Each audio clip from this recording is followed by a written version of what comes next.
A competitive play Nikola Jokić build. A build that can hit impossibly contested shots. A build with the power to set some of the most devastating screens you've ever seen. A build that can stretch the floor all the way back to limitless range, leaving the defense in shambles. A build with the rebounding to sky over 3 defenders and go up and finish strong. A build that's already proven its worth by winning a Comp Pro and League Finals a few nights ago, taking home the money. This is one of the most unique competitive center builds you will ever find on NBA 2K25. Let's get right into it. What if I told you you could be winning up to 1,000 times your cash just by using your sports knowledge? Well, you're going to want to check out the sponsor of today's video, PrizePicks. PrizePicks is simple. First, you got to select your sport, then select the category within that sport, then select your players and decide if they're going to go more or less than the predictions in those categories. The more picks you get right, the more money you make. And there's never been a better time to sign up. With promotions like Flex Friday and Taco Tuesday going on, PrizePicks is always doing something to make your experience more enjoyable. PrizePicks is available in over 30 states, and if you use my code to sign up for PrizePicks today, they will give you $50 in free play when you place your first $5 lineup. Age restrictions apply. Please play responsibly. Thank you to PrizePicks for sponsoring today's video. All right, let's get right into it. Y'all know the goal of this build was not only to resemble Nikola Jokić, but also be able to play competitive Pro-Am using this build. So 7 foot, 269 pounds, 7'8" on the wingspan. Let's start with the physicals. Max the speed out at 65. We're going to leave our agility alone.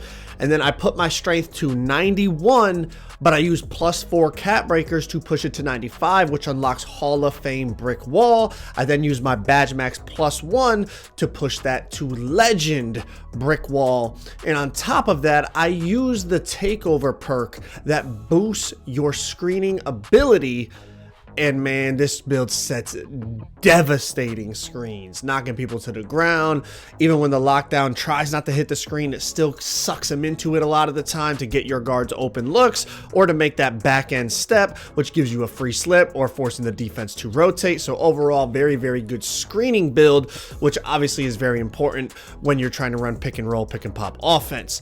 Last but not least on the physicals, the vertical. Now, obviously Nikola Jokić does not jump very high, but if you want an effective center build on this game, you need vertical. So we're maxing it out at 80 vertical, and it really helps with just getting rebounds, skying in the air to grab those rebounds. Speaking of rebounding, let's get right into that. One of the most important things on a center build, 90 defensive rebound.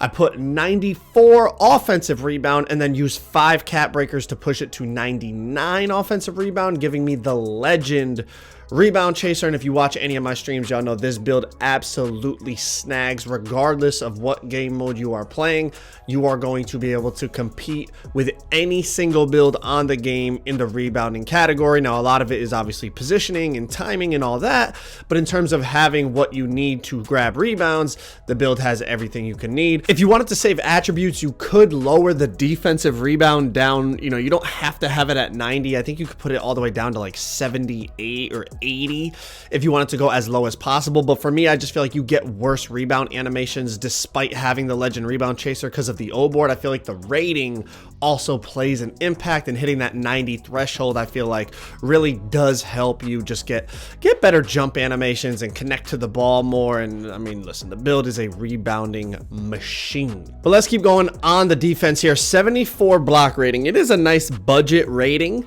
and it's also kind of fits Jokić because he's not known as a great defender. But being 7 foot tall with max wingspan, 74 block, you can certainly protect the paint. I feel like on this game, especially when you're playing more competitive modes, you don't need a super high block. There's not a lot of people that are really trying to get on the rim. And honestly, even if they are, dunking on this game isn't anything super duper crazy. Like if you beat them to the spot and get between them and the hoop, you're going to get a stop majority of the time just because you're such a big body. Onto the interior. 74 interior gives you the bronze post move lockdown, and just because you're so tall and your arms are so long, you get very consistent paint contests when people try to mash you down low. Obviously you have the block rating, so when you jump, you'll get a good jump animation, and that's also going to lead to good contests. And then in the post, even though you only have bronze post move lockdown, you know, I made the build to be able to play in all game modes, as y'all saw in my last video. And, you know, even with the bronze post move lockdown, you can do a pretty good job defending post scores, as you saw on the Park 2s right there. Moving on to the steal. 60 Steel gives you the bronze interceptor. Now you could go higher into the, up to 70, and it would help you unlock glove on bronze and all that. And 70 steel would just help you get more consistent lanes, but I wanted to budget it and use every last attribute that I could, especially because once we get to the offense on this build, we're gonna need a lot to be Joker. So 60 steel, bronze interceptor. If you time the lane, you can hawk it. You can play two, you can sit in between the hash and the corner and really hawk lanes because of that max wingspan. Now, something I see a lot of Pro-Am centers do is not put perimeter on their build, but at 62 perimeter, you get the bronze immovable enforcer, and also just allows you to get better shot contests on the 3-point line or in the mid-range. And obviously when you're playing, you're going to need to contest jump shots, and also combined with the block rating, you're getting good jumps on the perimeter and even occasionally can block perimeter jump shots. Moving on to the shooting, we're putting our mid-range up to 80. That is for a few shooting badges, but also for some post badges that we're going to see in just a second. But 80 mid-range, especially on a 7-foot player, basically everything you shoot is going to be open, whether it's fades, step backs. You can even get into that spin bag, as you can see right here.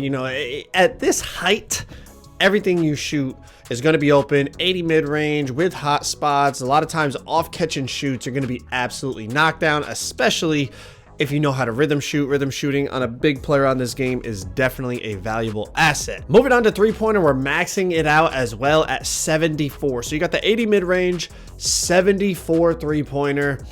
And if you know how to rhythm shoot on this game, you can be absolutely knocked down. And something that's really valuable, hold on, you can speed boost on the player too. I didn't mention that. You can speed boost on this player. I didn't, master that basic escape. You can go crazy. But a popper on this game that is absolutely chicken, that is a knockdown shooter with the rhythm shooting, makes, it just makes it so much more difficult for the defense to guard you. It opens up your guards a lot more because now, instead of them only being able to focus on the guard shot, it allows your guard to maybe, get a couple easy dunks because they got to respect your pop, or it just allows your guard to get takeover off of a couple easy assists because they're leaving you open, don't think you can shoot, because a lot of big men on this game are just, they're just bricking. But 79 free throw, gotta be able to knock down the free throws at a decent rate. We're going 90 standing dunk, but we're adding +5 to that to go 95 standing dunk, which is going to be half rise up. And I know you're thinking probably, it's a little on Jokic light because obviously he does dunk, but he's more of, just flip it up and in, kind of close shot type of player. But on this game, the 95 standing dunk is very, very valuable, especially if you know how to meter dunk. And I just don't think close shot on this game is all that great. It's either open or it's not. And if it is open, you're going to make it even with a lower close shot rating. So I went with the higher standing dunk. 75 on the driving dunk. 73 driving dunk gives you the bronze posterizer, but 75 unlocks some good dunk packages that I like to use. So I put it up to 75. And as you're going to see, I do have a center with 89 driving dunk as well. And I do really like the 89 driving dunk. But obviously 89 is really, really high for Joker. And we couldn't get all the other things that I wanted on this build if I went 89. So 75, you can still see, you can still get creative. Obviously wide open cuts or anything you're going to dunk. Still get some putback dunks or whatever, throw it off the glass to yourself, whatever you want to do. Now moving on, the last two things we have to talk about are post control and pass accuracy. Most centers in Pro-Am do not use post control, so they'll go all the way to 93 or 98 pass ac. And obviously Joker is a great passer. That gives you the Hall of Fame dimer, Hall of Fame break starter, all that. But the thing with that is, if you go with the 93 pass ac on this build, you can only get your post control into the 70s. So I had to make a decision. Do I want the higher post control or do I want the higher pass accuracy? What I decided to do was lower that pass accuracy to 87, which you're going to see in just a second, is still really, really good, especially if you're talking about playing other game modes besides 5v5. You could plus your dimer to half, and you still get gold break starter. And as you can see, even with gold break starter, I don't know if it's just luck of the draw, but I played on this build for 2.5 weeks, and I would say 85 to 90% of my break passes were still good, even with gold. Now, obviously, the Hoff does have a little bit more zip on it. I have a build with 93 as well, and it does, you do feel a bit of a difference. But I made this build to be able to play 2s, 3s, 5s, everything you guys saw in my gameplay video a couple days ago.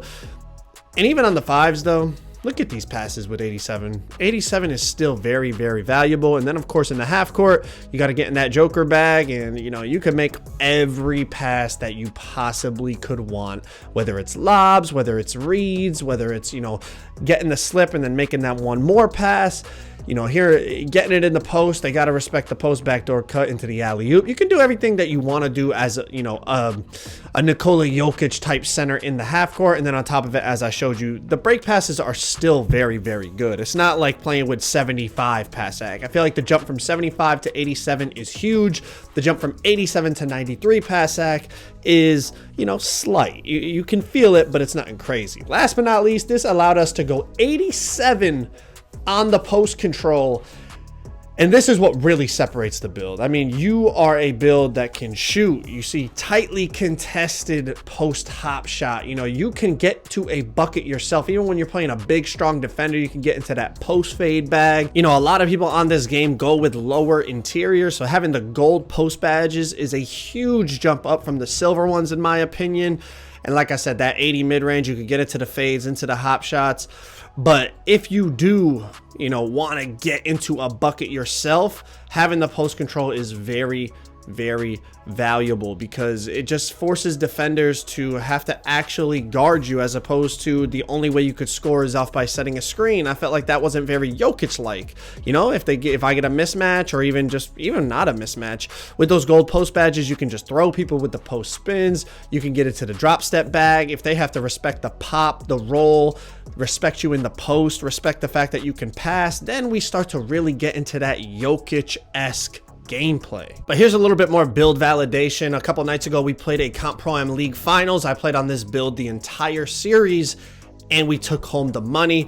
But if you want to check out this build in action, on 2s in the stage, on 3s in the park, in the rec, in the Comp Pro Am, click on that video on the screen right there. That video shows everything you might want to see about this Nikola Jokic build.